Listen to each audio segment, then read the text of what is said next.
और चलिए बुलेटिन की शुरुआत करेंगे इस वक्त की बड़ी खबर के साथ। निकाय चुनाव उम्मीदवारों पर रायशुमारी के लिए भारतीय जनता पार्टी पर्यवेक्षक टोली आज से मैदान में उतरने जा रही है, जो आने वाले 3 दिनों में सभी निगम, पालिका और नगर पंचायतों में जाकर संभावित प्रत्याशियों का पैनल तैयार कर प्रदेश नेतृत्व को सौंपेंगे। प्रदेश मीडिया प्रभारी मनवीर चौहान ने बताया कि पूर्व निर्धारित रणनीति के तहत प्रदेश नेतृत्व ने सभी 11 नगर निगम, नगर पालिका और नगर पंचायत के लिए पर्यवेक्षकों की टीम बनाई है, जिन्हें अपने संबंधित निकाय क्षेत्र में जाकर संभावित पार्टी उम्मीदवारों को लेकर स्थानीय संगठन और नेताओं से विचार विमर्श करने की जिम्मेदारी सौंपी गई है। और ये सभी पर्यवेक्षक आज से 3 दिनों तक इन निकायों का प्रवास करेंगे और चर्चा में शामिल पार्टी प्रतिनिधियों से 3 नामों पर राय मांगेंगे। और इस दौरान वे संबंधित क्षेत्र के परिसीमन, सामाजिक और व्यवहारिक समीकरणों और जीत के पैमाने पर भी विस्तृत रायशुमारी करेंगे। पार्टी की तरफ से सभी पर्यवेक्षकों को 21 दिसंबर तक संभावित नामों की सूची के साथ अपनी रिपोर्ट नेतृत्व को सौंपनी है।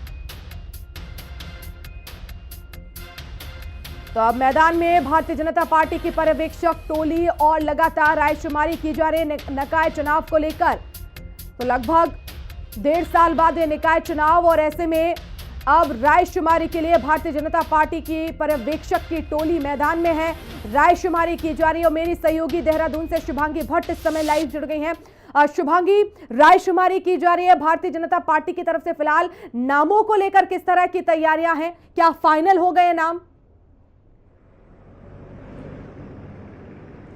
बिल्कुल देखिए, क्योंकि अब चुनाव नजदीक है और ऐसे में आरक्षण की पिक्चर भी अब क्लियर हो चुकी है, तो अब भारतीय जनता पार्टी जो है एक्टिव मोड में नजर आ रही है। जितने भी पर्यवेक्षक नियुक्त किए गए हैं, चाहे वो नगर निगम हो, नगर पंचायत हो या नगर पालिका हो, तमाम जो पर्यवेक्षकों की टोली है आज से ग्राउंड पर उतरने जा रही है। 3 दिन का समय पर्यवेक्षकों को दिया गया है। वो जाकर अपने अपने क्षेत्रों में जहां पर भी उनको जिम्मेदारी दी गई है वहां पर वो रात्रि प्रवास भी करेंगे, वहां पर रहेंगे, लोगों से बातचीत करेंगे और वहां के जो उनके स्थानीय नेता है उनसे भी जानने की कोशिश करेंगे कि आखिर कौन यहाँ पर जिताऊ उम्मीदवार हो सकता है, किसका यहाँ पर पलड़ा भारी है और जिसको अगर हम यहाँ पर उठाते हैं तो क्या वो जीत दर्ज करेगा। क्योंकि अभी भारतीय जनता पार्टी का एक टारगेट है कि बहुमत के साथ तमाम जगह जो क्षेत्र है वहां पर भारतीय जनता पार्टी के उम्मीदवार को जिताना है। तो ऐसे में आज से पर्यवेक्षकों की टोली जो है प्रवास पर रहने वाली है। 3 दिन का समय दिया गया है, वहां पर बैठकें भी होंगी, वहां पर स्थानीय लोगों से बातचीत भी की जाएगी, वहां पर पार्टी के कार्यकर्ताओं से भी बातचीत की जाएगी और 21 तारीख तक ये 3 नामों का पैनल जो है वो ये पर्यवेक्षक अपने हाईकमान को सौंपेंगे। और ऐसे में देखिए 3 तरीके से पूरी रणनीति तैयार की गई है। इससे पहले हमने देखा था कि बीएल संतोष भी यहाँ पहुंचे थे, उन्होंने भी निकाय को लेकर बैठक करी थी,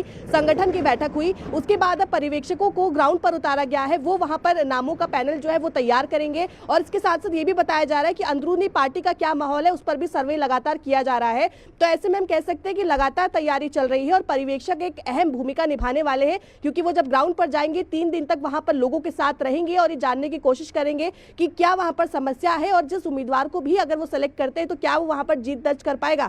तो ऐसे में आज से कहीं ना कहीं हम कह सकते हैं कि भारतीय जनता पार्टी के जो पर्यवेक्षक है वो ग्राउंड पर उतरेंगे और इसका नतीजा भी 21 तारीख तक पैनल जो है वो तैयार होकर हाईकमान तक चला। शुभांगी, लेकिन जीत का दावा आखिर कितना मजबूत है भारतीय जनता पार्टी का? और क्योंकि अभी उत्तराखंड में सरकार भी है, तो क्या इसका पूरा फायदा चुनाव में मिलेगा बीजेपी को?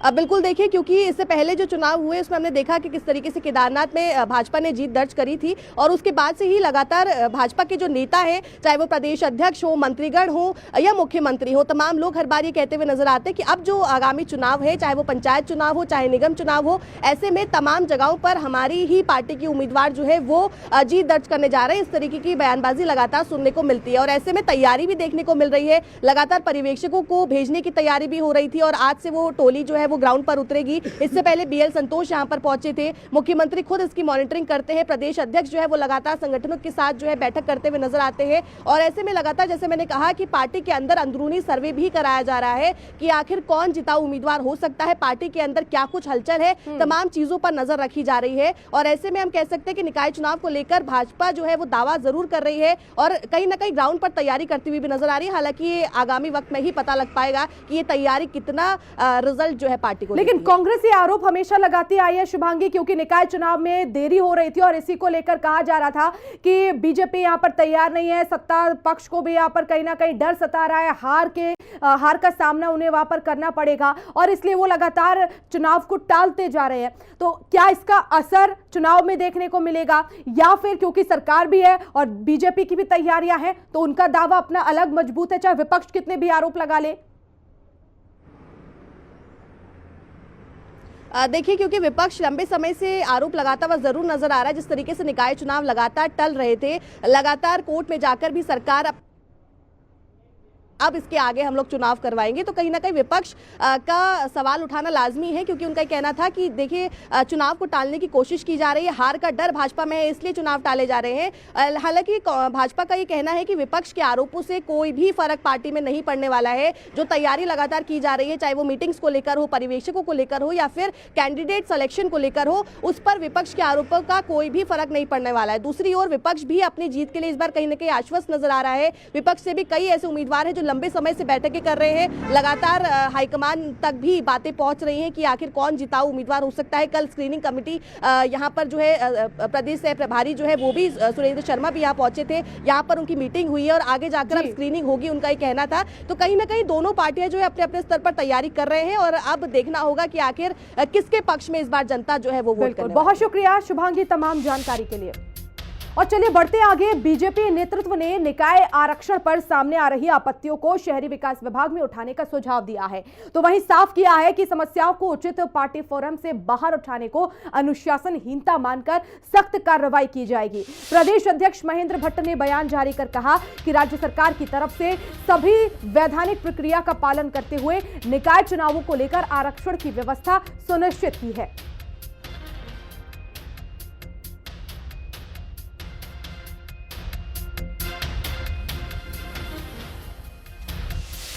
देखिए, अभी आरक्षण के लिए सरकार ने आपत्तियां मांगी हैं, अनेकों नगर निगम पालिकाओं में आपत्तियां दर्ज हुई हैं और उसके बाद विधिवत रूप से आरक्षण डिक्लेयर होगा।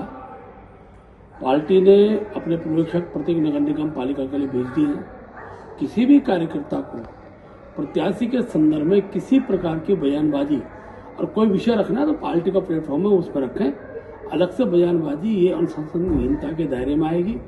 मैं अपने सभी कार्यकर्ताओं से जनता से अपील करता हूं कि एक प्लेटफॉर्म पार्टी ने बना हुआ है, प्रदेश स्तर पर हमारे प्रदेश के पदाधिकारी जो इनके लिए प्रभारी बनाए हुए हैं, अपने विषय उन तक सीमित रखें।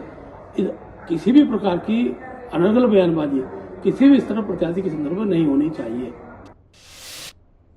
और देहरादून से इस वक्त की बड़ी खबर सामने आ रही है। कांग्रेस का आज राजभवन कूच है। करण महरा के नेतृत्व में कूच करेंगे सभी पदाधिकारी और कार्यकर्ता, शामिल होंगे अडानी और मणिपुर हिंसा पर नाराजगी जाहिर कर रही है कांग्रेस और इसी को लेकर राजभवन कूच की तैयारी में है, जिसमें प्रदेश अध्यक्ष करण महरा और साथ ही साथ तमाम बड़े नेता भी कांग्रेस के शामिल होंगे, कार्यकर्ता इसमें शामिल होंगे।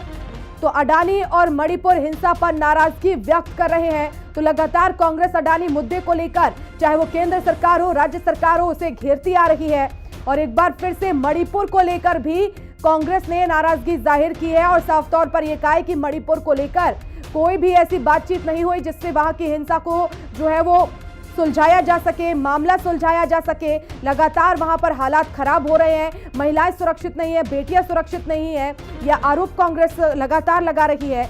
और यह भी कहा जाता है कि बीजेपी के तमाम बड़े नेता, चाहे वो गृह मंत्री अमित शाह हो, पीएम मोदी हो, वो मणिपुर आखिर क्यों नहीं जाते। इस तरह के आरोप भी हमने देखे हैं। राहुल गांधी ने, प्रियंका गांधी ने कई बार इस मुद्दे को लेकर अपनी बात रखी है।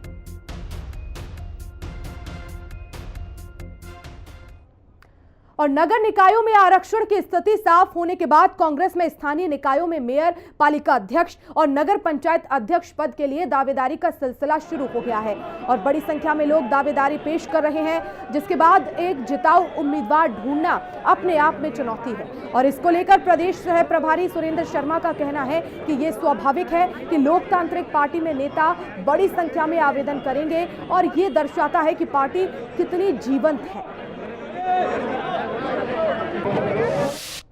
देखिए, एक लोकतांत्रिक पार्टी में ये नेचुरल है स्वाभाविक है कि हमारे जो नेता है वो आवेदन करेंगे।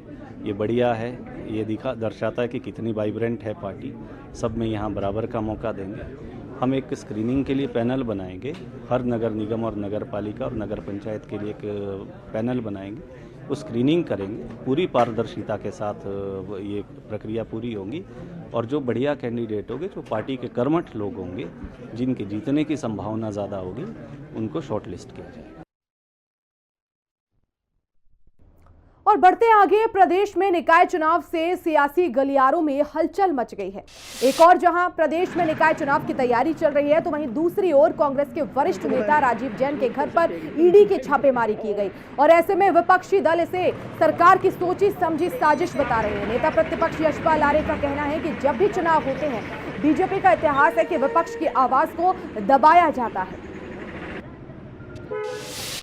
विपक्ष की आवाज़ को दबाना, विपक्ष के लोगों को प्रताड़ित करना, डर पैदा करना, भय पैदा करना, यह भाजपा का आज तक का इतिहास है। जिस तरह से उन्होंने विपक्ष को कमज़ोर करने के लिए, विपक्ष को दबाने के एक हथियार के तौर पर ईडी का इस्तेमाल करती है, सीबीआई का इस्तेमाल होता है, आईटी का इस्तेमाल होता है।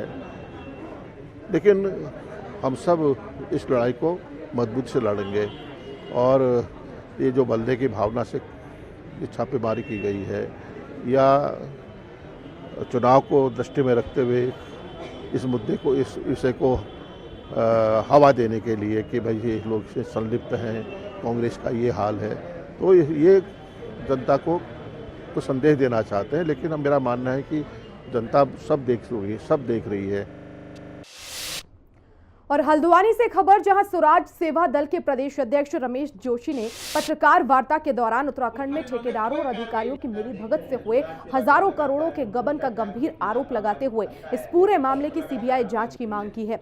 उन्होंने कहा है कि यह धनराशि जनता के खून पसीने की कमाई है, जिससे स्वराज सेवा दल किसी भी कीमत पर गबन नहीं होने देगा। रमेश जोशी ने आरोप लगाया है कि जांच को दबाने के लिए कर्मचारी संघ का इस्तेमाल किया जा रहा है।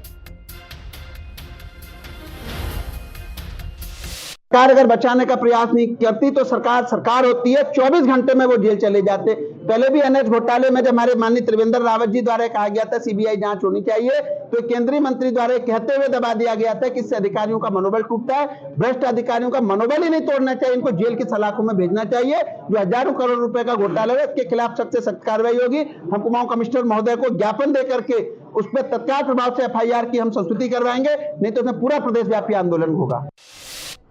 और डीएम नितिन सिंह भदौरिया ने नगर पंचायत नानक मत्ता का औचक निरीक्षण किया और निरीक्षण के दौरान उन्होंने स्वच्छता सर्वेक्षण, प्रधानमंत्री आवास योजना, NULM के साथ ही टैक्स संबंधी जानकारियां लेते हुए निर्माणाधीन प्रधानमंत्री आवास को शीघ्र पूर्ण कराने के निर्देश दिए हैं। अधिकारी को निर्देश ये दिए गए हैं। उन्होंने नगर पंचायत में नोटिफाइड क्षेत्र में सभी संस्थानों पर टैक्स लगाने के निर्देश दिए, साथ ही चालू वित्तीय वर्ष में टैक्स डिमांड और वसूली की जानकारी ली, जिस पर अधिशासी अधिकारी ने बताया कि नगर पंचायत की 4 लाख की टैक्स डिमांड थी, जिसमें से 80% टैक्स वसूली हो गई है, जिस पर डीएम ने और मेहनत कर 100% टैक्स वसूली के निर्देश दिए हैं।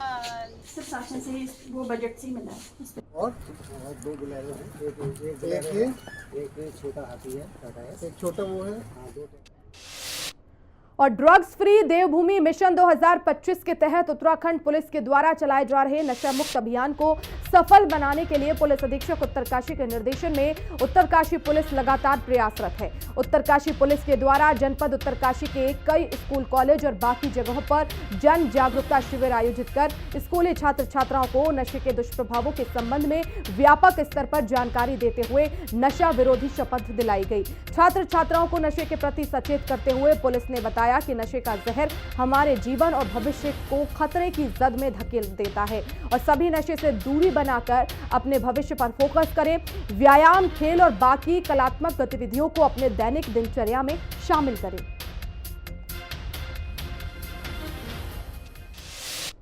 और बढ़ते आगे, ट्रक यूनियन की हड़ताल की वजह से जिले उत्तरकाशी में सब्जियों के रेट में तेजी आ गई है।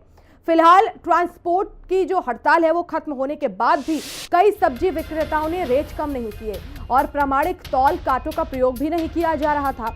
साथ ही दुकानों पर सब्जियों की रेट लिस्ट भी नहीं लगाई गई और ऐसे दुकानदारों के विरुद्ध प्रभावी कार्रवाई कर व्यवस्थाएं सुचारू करने के लिए जिलाधिकारी से मिले निर्देशों के अनुपालन में जिला पूर्ति अधिकारी राजेश चंद्र जगूड़ी और क्षेत्रीय खाद्य अधिकारी के नेतृत्व में खाद्य पूर्ति विभाग, बाट माप विभाग और नगर पालिका उत्तरकाशी की संयुक्त टीम बनाकर नगर पालिका उत्तरकाशी के क्षेत्र के अंतर्गत सब्जी मंडी और सब्जी रेडी विक्रेताओं के विरुद्ध जांच अभियान चलाया गया है।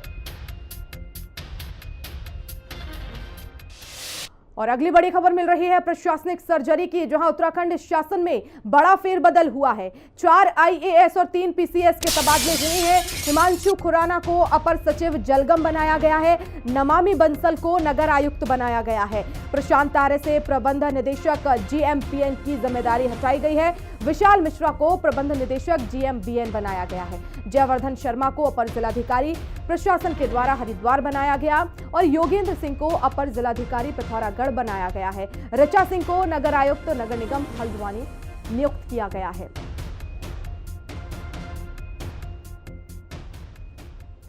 और देहरादून के सचिवालय में सीएम धामी ने एक खास बैठक बुलाई। उत्तराखंड निवेश और आधारिक संरचना बोर्ड यानी कि UIIDB की इस बैठक में सीएम धामी ने अध्यक्षता की।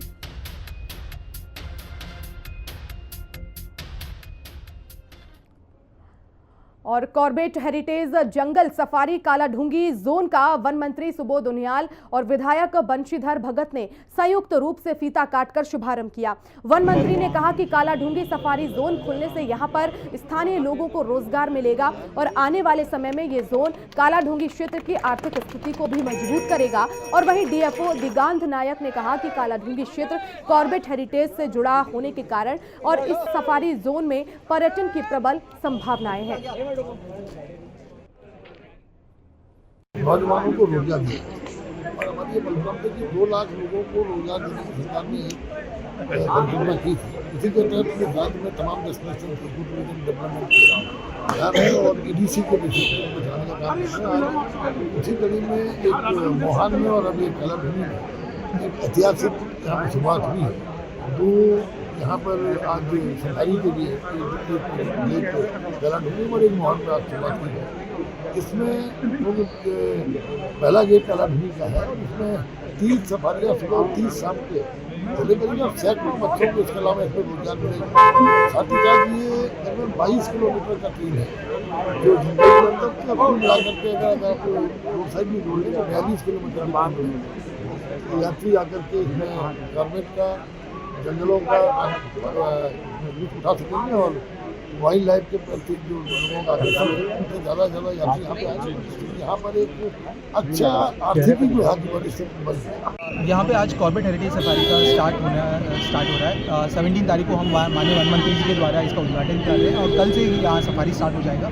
ये एक पूरा एक पैकेज टूर है जहाँ पे कॉर्बेट फॉल्स, बराती राव फॉल्स, आपका छोटी हल्द्वानी विलेज, आयरन फाउंड्री और उसके साथ साथ एक सफारी जोन भी स्टार्ट कर रहे हैं। ये सब मिला के ये है कि ये इसका एक्सपेक्टेशन ये है कि यहाँ जो टूरिस्ट आते हैं रामनगर में बस सफारी करके वापस चले जाते हैं, उनको कुछ करने के लिए और अलग से नहीं रहता है। तो उनको एक पैकेज के द्वारा अगर ये करेंगे तो यहाँ पे आके वो इसका पूरा इंटरप्रिटेशन भी कर सकते हैं, इसके बारे में जान सकते हैं और यहाँ का कल्चर के बारे में भी जान सकते हैं।